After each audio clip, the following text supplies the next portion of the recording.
Stoveleg Media, igniting conversation.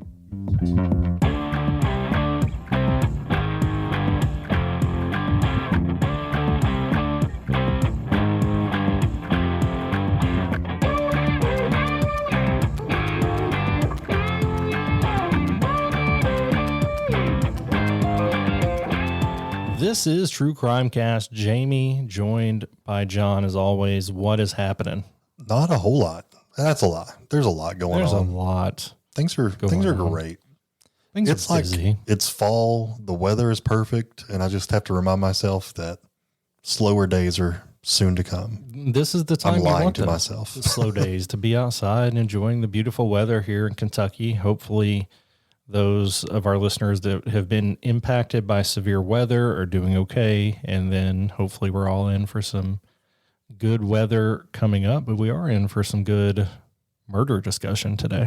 Yeah. So, dude, you have been so busy, but yet seem so calm. How are you doing that?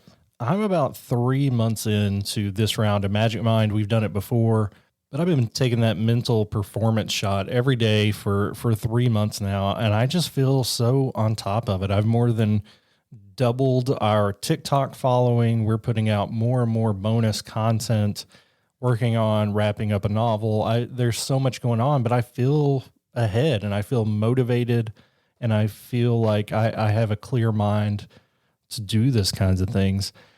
Magic Mind is a very natural, very well-researched product that is, like I said, they define it as a mental performance shot, and I think that's a great way to look at it. I feel alert. I feel clear in the afternoon. I have extra energy. I start out the morning with a bang, and then it has helped me. I've started going to the gym, and I have the energy to do that in the evenings, whereas normally I would have crashed back then. And it's not a caffeine shot, so it doesn't give you tons of energy for just a few hours and then leave you with a crash. Like, it is a gentle, sustained, great, like, motivational feeling all day long. I used to have like a midday slump where at like 2:00 in the afternoon, I'm done. I need a nap. Things just aren't good. That's all gone thanks to Magic Mind. And you can get 40% off your subscription using our new code VIPJ&J40. That's magicmind.com/VIPJ&J40 to get 40% off your subscription. And that's only available for the first 10 orders. So head over there quickly and don't forget the code VIPJNJ40. Jamie, I want to say thank you to a very special person. That is AJ for joining Patreon. AJ and everyone else that has joined will get a bonus episode each and every month. So just next week, guys, you're going to get one. Actually, it'll be this weekend. This is October's flying by. November will be here before you know it. Go ahead and sign up for patreon.com for as little as $3 a month. You get a bonus episode and you get all of our other content early and ad-free. We had a bonus episode yesterday where we interviewed Harry from the Rachel Cancer Scam podcast called The Messenger. And I mean, it's a wild conversation. It came out yesterday on our feed, but our Patreon listeners had it for almost a week before that. So trying to get that out to you guys. But if you haven't, I encourage you to listen to that. This is such a wild story that hearing it directly from Harry in a way that in his show is very scripted. He's very direct. So we get a little bit more unhinged, I think. Is that the right word? Yeah, it's certainly wild. And I didn't go into it on the air, but it reminded me of a story from my teenage years, and maybe on Patreon, I'll tell you that story. So Jamie, help me remember. Yeah. But guys, we've got a wild case for you as well today. Yeah. And I can't wait to get into this is one that I've known about for a long time, and it's been on our list, and glad we finally got around to it. But why don't you get us rolling? In 2021, the true crime podcast world saw the debut of Murder in Alliance. This podcast centered around the killing of 26-year-old Yvonne Layne of Alliance, Ohio, and it was sponsored by the Obsessed Network. Murder in Alliance was written and hosted by journalist Maggie Freeling, and it followed two private investigators from Proclaim Justice. Proclaim Justice is an innocence group co-founded by Jason Baldwin, who was one of the members of the West Memphis Three. I know we don't normally get to shout out every podcast that covers a case that we talk about, but Murder and Alliance really has done the most work on this case. So most of the information came from that investigation, and it's a really good listen. You get interviews, but today we're going to break it down true crime cast style. On April 1st of 1999, Tanya Layne went to her daughter Yvonne's house to drive her 6-year-old granddaughter to school. When she got there, she saw a terrifying sight. It's a brutal, bloody crime scene. Her throat had been cut. There was blood all over the house. So Tanya immediately ran across the street to a neighbor's house to call 911. When police and first responders got there, children were inside and were all very unharmed. They also found that Yvonne's body had been dragged throughout her home and laid to rest in the living room, since there was really blood almost throughout the house, and it was obvious that she had been dragged. She was found with several objects against and on top of her in a way that had to be done manually, not in just there was a scuffle and this is how things landed kind of way. It was a very odd scene, but also obviously very brutal. So the podcast Murder and Alliance brought up some questionable moments in the case, and the first of those was kind of right off the bat, and that is when the chief of police, Larry Doherty, would arrive on the scene. And according to the podcast, he showed up to the scene with a date. Like, he was on a date, but he brought the date with him. I can't imagine that's best practice for law enforcement. Never been an officer, but I would think the date would not come to the murder scene. Yeah, I mean, I'm not a police officer, but I do handle sensitive matters, and my children are not allowed to come to work with me, let alone my wife, because that's just not okay. Right. And this will come up later, but just know eventually Larry Doherty sued the podcast makers for calling this person a date. And according to him, he said the person was participating in a ride-along program and was observing police work. You and I both know that's never really that official. You can literally take anyone you want. So it could have been both. It could have been a date who was doing a ride along. Nevertheless, there were more issues than just that at the crime scene. We'll start with no one was wearing shoe coverings or gloves to protect the evidence. So it was really just, I don't know. As far as crime scenes go, it was anarchy. You need to be really careful when you're walking into a scene like this to preserve evidence and to keep things exactly they were when you found them. They would have to move around the room, and when they would do so, they would just step over her body and move around the room, not wearing any protection like the gloves or the foot protectors. Authorities did have to move the children out of the house. Again, they were there, but they were unharmed. So the police went in and they brought a blanket from Yvonne's bedroom, and then they covered her body with that blanket so the children couldn't see it. That, in my mind, is a critical mistake for several reasons. You don't want to move anything else in the house either. There could be evidence there, and potentially you've contaminated two scenes, right? Right. So I think where are the white blankets that you always see on television? Do they, I'm speaking kind of tongue in cheek, but do they not have something else that's somewhat more controlled they could have put over her to get the children out? And I'm sure this is just freaking chaotic too. But when the children were out of the home, they ended up putting that blanket back on Yvonne's bed. So it's a back and forth game with this blanket, and it could hold keys to solving this crime. Yeah, it could be, like you said, disturbing each scene or removing evidence from her body or adding things to her body that shouldn't be there. I was like, you have to think about this case is eventually going to go to trial, and that is something that would definitely be used in questioning. Like, well, how do you know that didn't get there from the bedroom? Right. It could have been anywhere in the house because you use this all over the place. Or they dragged it inside from their feet because they didn't wear shoe coverings. Now, this was 1999, and at that time, only about 18,000 people lived in Alliance. It's a small town, and I think we try to acknowledge that maybe this department didn't have a lot of practice with these types of scenes, but I don't think it's an excuse to be that careless. The floor of the crime scene was absolutely covered in blood. They determined that the victim's throat was cut while she stood facing the sliding glass door of the balcony. The murder weapon had been wiped on the living room couch where the body was found. There was a bloody footprint on the victim's back, showing that the assailant had stepped on her at some point, maybe when leaving the scene or moving the body. There were several bloody footprints in the home, which were gathered by cutting the wood floor around the footprints with a circular saw. And I don't know best practice there, John, of if there's a way to otherwise preserve them, but I also hope that I know when you saw things, debris comes out of the actual cutting and can also contaminate. The stairs were never processed. There were no usable fingerprints found and collected at the scene. And as far as we know, there was no DNA that was recovered. Again, 1999, maybe not thinking as much about DNA at the time. The time of death was determined to be sometime after 7 a.m., and the coroner couldn't remember if he had done a sexual assault kit or not. Oh, my God. I've never been a coroner either. I think I would remember, doing a sexual assault kit. Again, this is a small town. I can't imagine he did a lot of these.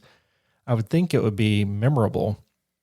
I feel like if you weren't certain, I mean, I don't know. I don't understand how you're not certain. Right. Was the coroner drunk when he responded to this? Because this would be so traumatic.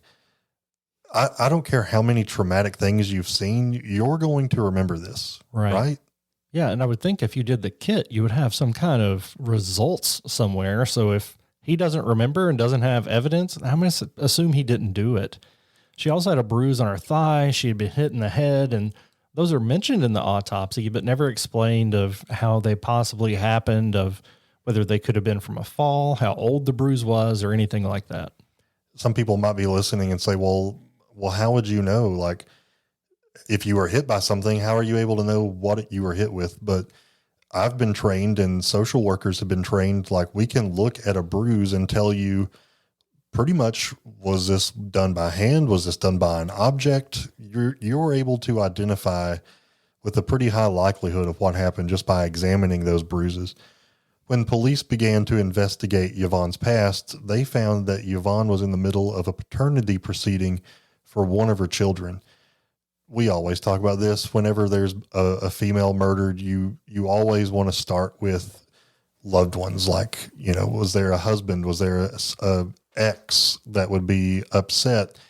And all of her children had different dads almost. There was one who had two children with her, but the father in question for the proceedings was David Thorne. David worked in an auto dealership for 6 years. He had no history of violence. He was known for being a hardworking man. He was involved in mixed martial arts. His father took his life when David was just a child, and his mother was in a long-distance relationship with a trucker who was not around much. So as a result, David was raised by his grandparents. David and Yvonne have dated briefly back in the mid-90s, 95, 96, and during that time, they did conceive a child. Now, David didn't know anything about the kid until he was contacted by the Child Support Enforcement Agency in April of 1998 to say, you have a kid, we're going to do this paternity test, and then you're going to have to start paying child support. So he took the test, and he actually started paying child support before the results even came back. David and Yvonne worked out a visitation schedule. They were no longer dating, but they did want to raise the child together, and David immediately started paying that child support. Unfortunately, David found out that the back child support he owed, so you have to backdate it and say you should have been paying this for however long, he owed $700. And at that point in his life, that was a very significant amount of money. Detectives would let David know that they wanted to speak with him about the murder of Yvonne. And he was on his way to the police station, but before he arrived, David's grandfather contacted an attorney who then would stop David from interviewing with the police. If you put yourself in the police shoes, even though this is a right that people have, and I think it's a right that everyone should take, I feel like they view that as a sign of David's guilt. Right. Am I wrong? No. And I think they did, but I have to advise anybody listening, if you are at all believing that you are being accused of especially something like a murder, lawyer up. This was the right thing to do, but at the time they certainly thought that made him look guilty. So to keep the investigation moving, the police spoke with David's friends and family, and all of them would say that David was not, he had an alibi. He couldn't have been capable of doing this because of where he was at, according to his friends and family. So the police spoke to Rose Moore and Chris Campbell, who said that they had ran into a man named Joseph Wilkes. The two said that they saw Joe at the mall and that he showed them a knife and said that he was in town to kill someone. So let's talk more about Joe. Joe was an 18-year-old kid who had just dropped out of high school, and his IQ was below the normal rate. He had a severe behavioral handicap and was labeled as emotionally disturbed. According to police reports, Joe was quiet and stunned during his interrogation. Police told him to be a man and to stand up for yourself by implicating David Thorne. They showed him the crime scene photos and threatened him with the death penalty. So Joe confessed, but then he said that David hired him to kill Yvonne because he didn't want to pay child support and wanted full custody of his son. He told police that David paid him $300 and then brought him a knife for the crime. As part of the deal with his confession, Joe agreed to testify against David and then get out of the death penalty. One source claimed that this confession allegedly happened 5 minutes after he was taken into the interrogation room. I cannot emphasize enough, you're dealing with a man who obviously has some mental health issues going on and cognitive issues with a low IQ.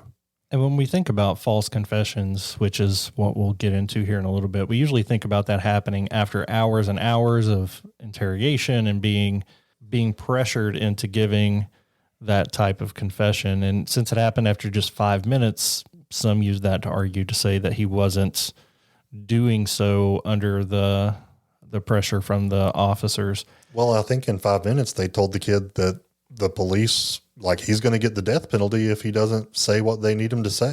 It's pretty powerful when you lead off with death, I think. The stories from Rose and Chris, John, I think are pretty fascinating. They kind of give different accounts of what Joe was wearing, of what the knife looked like. So there's just a lot of questions remaining here. Regardless, police would end up arresting David for this murder. When we get back from the break, we'll break down his arrest and how he ended up having to fight for his own life.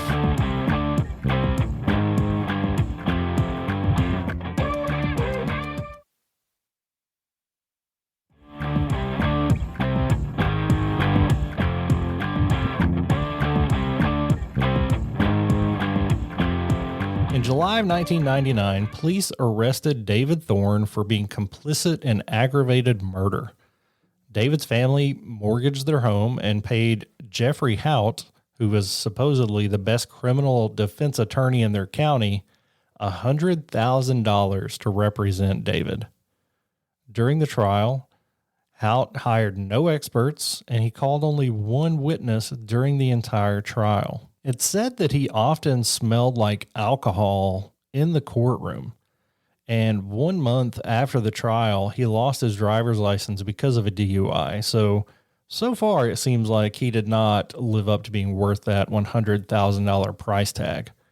The prosecution, on the other hand, had a case, but it relied mostly on the testimony of Joe Wilkes, with the testimony of Rose and Chris at the mall, but Joe changed his story like so many others do when it's believed their confession may be false.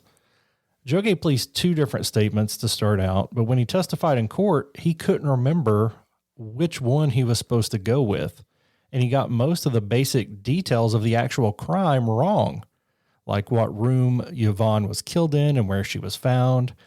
He testified that he bought a pocket knife the night of the murder at Kmart and saw his friend Rick Webb while he was at Kmart. But if you remember, Rose and Chris say that he showed them the knife, which was not a pocket knife, at the mall earlier. Rick said, when called by the defense that he did see Joe buying a pocket knife, but it was at a Walmart instead of a Kmart. And it actually happened 6 weeks before the murder took place. And he actually had a receipt to verify the date of the day he was at Walmart and saw Joe. So the acquisition of the murder weapon, which I don't see how you could say that her throat was cut with a pocket knife anyway, but that's called into question here as well. When the attorneys had a sidebar with the judge over this discrepancy, the judge allegedly said that Joe must have bought that knife to murder someone else, which is a big assumption. I mean, I feel like a judge needs to be a neutral party in this environment. And if he's saying that, he's basically, if he did in fact say that, he is saying that this kid murdered Yvonne. And potentially someone else. Yeah. That's like the judge in That's the Night the Lights Went Out in Georgia by Reba McEntire. I wish that I could go back and play all of the testimony from this trial from Joe. Joe responded with, I don't know, I don't remember, or I don't recall 138 times. That's not a good look for someone who's being questioned. If you're asking me questions and I tell you I don't know almost 200 times, I don't really know what I'm talking about. And his testimony is almost your entire case. And I mean, 138 times is a lot. Yeah. Just try to say it right now. No, you won't be able to. His story was that David paid him to kill Yvonne, bought the knife used in the crime, and that David planned the murder and then gave Joe a place to stay before and after the murder. Joe said that he rented a room at the Comfort Inn on March 31st, 1999. He said from there, he purchased batting gloves and a knife at Kmart in the mall. Joe said that he walked to Yvonne's house and then killed her. He then said that he would take the knife and he threw it in a storm sewer, and then he took the gloves and threw them away in a McDonald's dumpster. He said that the next morning, Joe was picked up by David, and they left the hotel and took him to a friend's house where he would hide the pants that he wore during the murder. And he said that he hid those in some woods, but he could not recall where he hid his shoes or the shirt that he was wearing at the time of the murder. Such a scattered story. Why would you remember what you did with your pants, but not your shirt? Why would you? The whole motive here from the prosecution is that David didn't want to pay child support, but he paid Joe a lot of money to avoid giving somebody else the money. There were so many inconsistencies here. But the jury was still convinced that Joe would not confess to a murder he didn't commit, which I think we're just now getting to the point where false confessions are part of a conversation. They assumed he must be telling the truth to the best that he could remember, and everything he said was true, and the other things that he couldn't remember were just not important. David Thorne was convicted on January 25th of the year 2000. He was sentenced to life without the possibility of parole, but the story's not over. In July of 2001, Joe Wilkes signed an affidavit recanting his confession, and there was a post-conviction hearing in 2003 where he testified on David's behalf. He said nothing that he said at the first trial was true.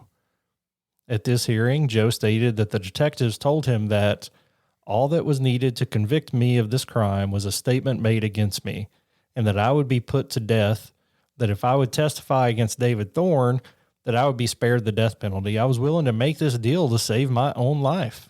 Well, I mean, police are allowed to lie in interrogation, so I really feel like what happened is they're probably interrogating these guys around the same time, and the police could easily say, Joe, I have David over here, and he told me that you murdered Yvonne. And then that's when you could say, well, and if that's true, you're going to face the death penalty. And then that's when Joe could pop up and say, oh, it wasn't me. David told me to do it. Unless you give us the whole story first. And it's just awful. And obviously, knowing what we know now about his low IQ and limits with his mental capacity, it's obvious to see how that could happen. He had allegedly told his minister that the detectives were going to light him up like the 4th of July in the electric chair if he did not point the finger at David. In 2022, a Stark County judge dismissed a lawsuit filed by former police chief Larry Darty against the makers of the Alliance or the Murder and Alliance podcast. In the lawsuit, Larry claimed that the podcasters made defamatory statements against him in an attempt to cost him his career and negatively impact his credibility and suitability to perform his professional law enforcement duties.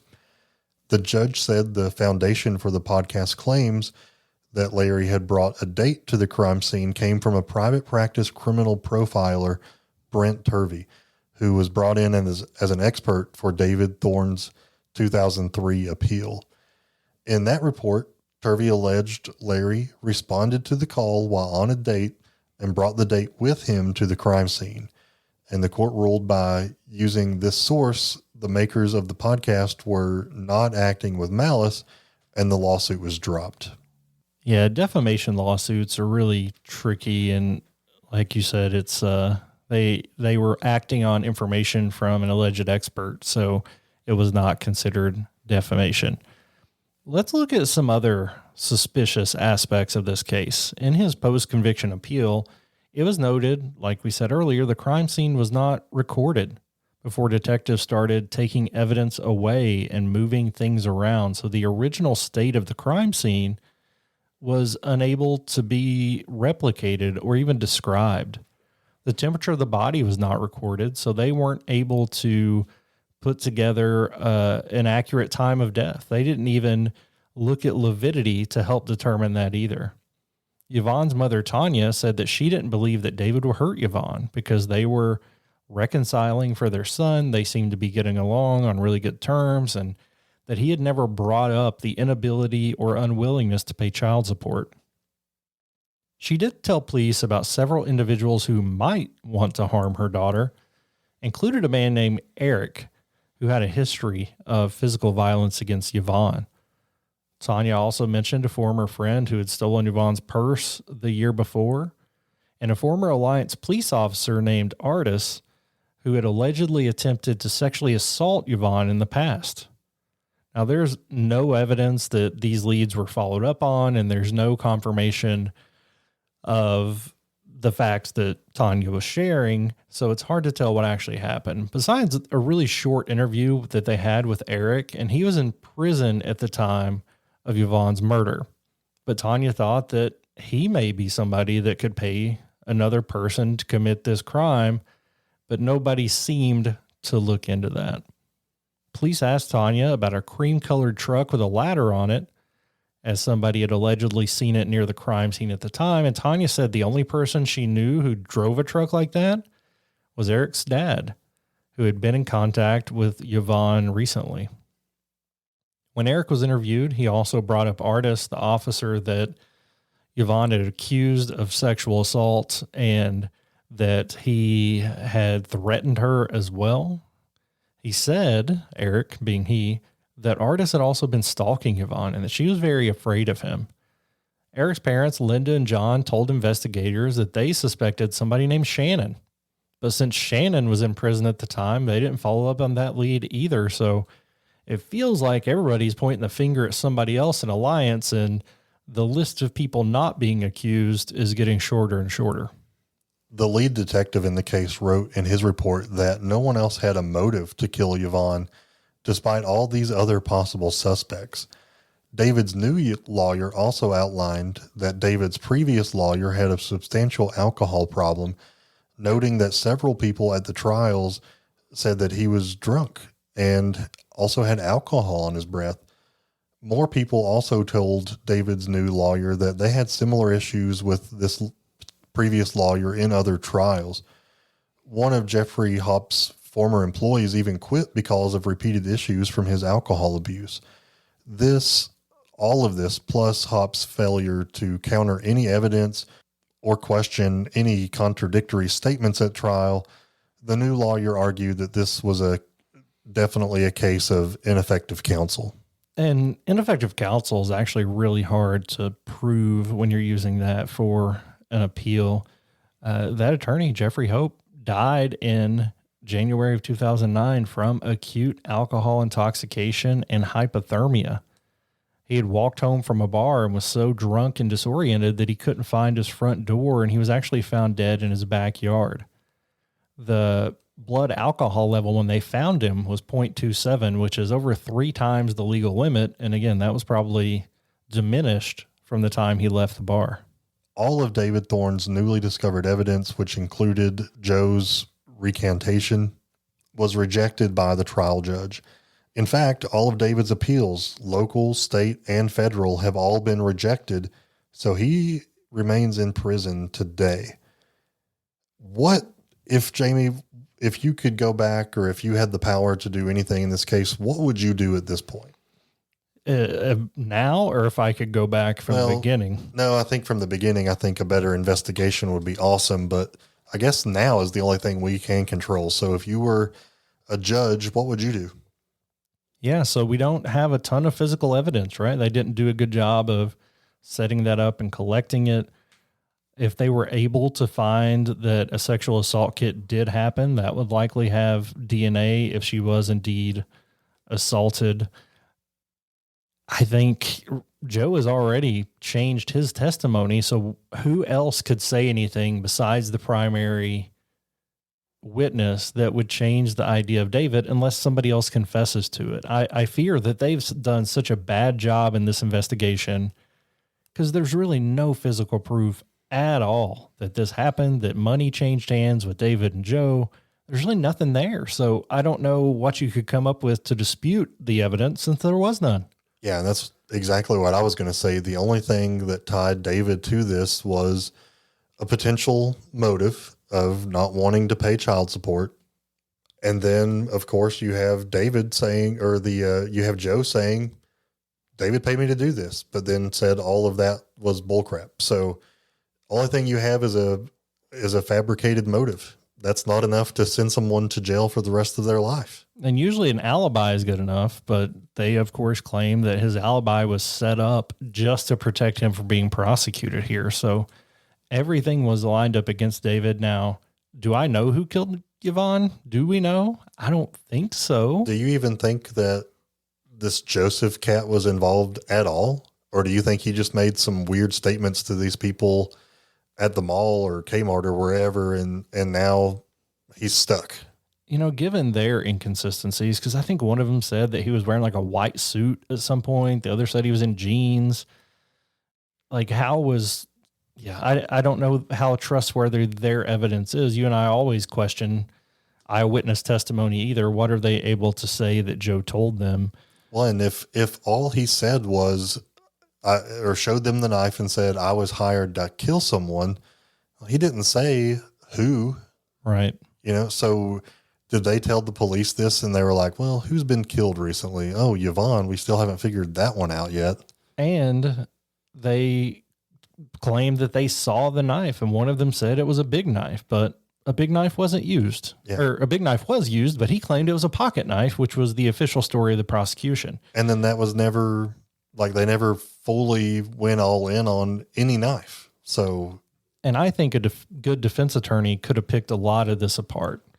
Could have picked Joe apart on the stand, could have really pointed out the lack of physical evidence. I think there's more than reasonable doubt here, but it's really hard to unring a bell, especially the bell of conviction. Well, and you know, so that leads us down another rabbit hole. A good attorney could have picked that apart. Well, now they're saying he didn't have a good attorney. In fact, they're saying there's a good chance he was drinking or drunk during court. So even if they had physical evidence that could have tied to David, you could still argue that he had ineffective counsel. So I think all of the no evidence, the bad counsel equals at least a new hearing. I agree. I think he should at least get a new trial. And if Joe doesn't testify in the new trial, then what do you got? You probably dismiss the case.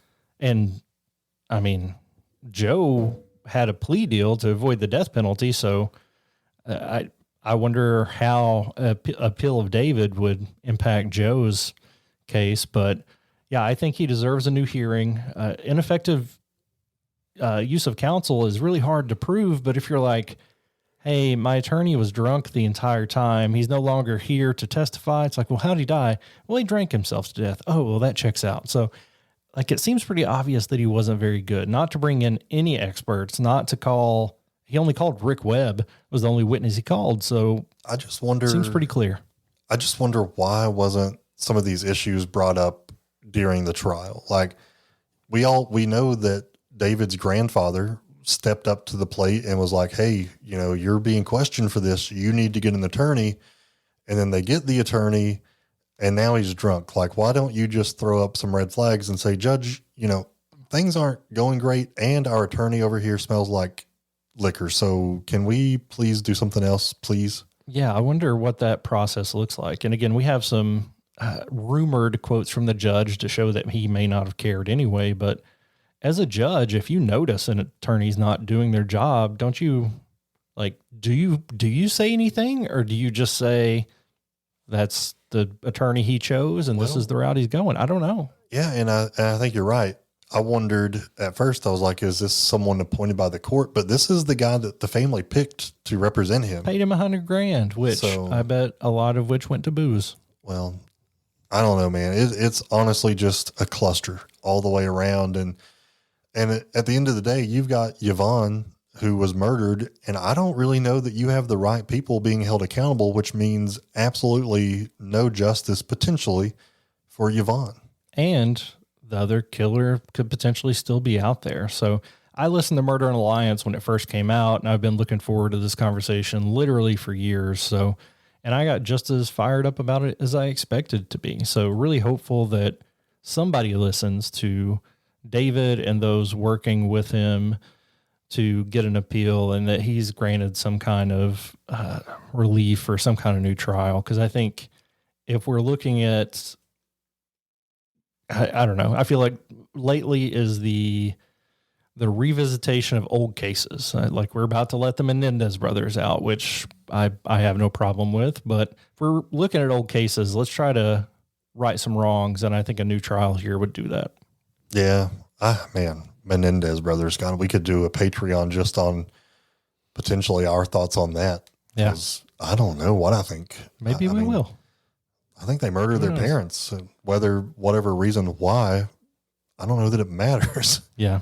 No. So I don't know. You and I may have different views on that. Maybe that could be a fun Patreon, but yeah, guys, we appreciate you sticking around, and regardless of what the topic is, we will have a new Patreon episode for you next week. Yep. Thanks, guys. And we'll be back, I guess, tomorrow with another true crime to go. Until next crime, this has been True Crime Cast.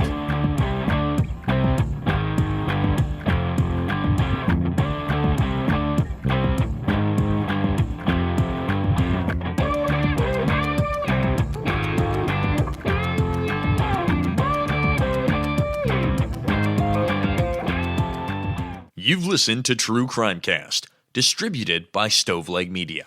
Check out stoveleg.com to find out more about your hosts and to find other podcasts to listen to. Stoveleg Media, igniting conversation.